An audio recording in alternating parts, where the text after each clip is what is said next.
প্রিয় দর্শক, আপনারা দেখতেছেন উত্তরবঙ্গে শীতের যে প্রকোপ সেটি দেখা দিয়েছে। অর্থাৎ উত্তরবঙ্গের যে জেলাগুলো আছে সেখানে শীতের তীব্রতা আস্তে আস্তে বাড়তেছে।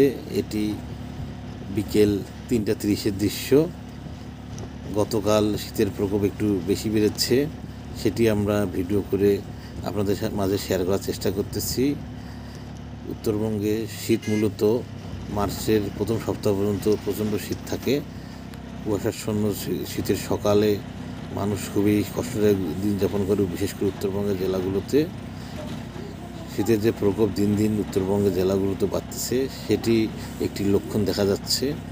এখন সময় 3:30 বাজে, তারপরেও দেখতেছেন সন্ধ্যার মতো আবহাওয়া।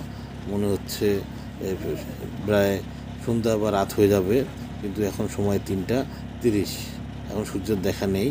আস্তে আস্তে দিনকে দিন উত্তরবঙ্গের জেলাগুলোতে শীতের প্রকোপ বাড়তেছে। প্রিয় দর্শক, আপনারা যেখান থেকে দেখলেন অবশ্যই ভিডিওটি বেশি বেশি শেয়ার করবেন, একটি লাইক কমেন্ট করবেন।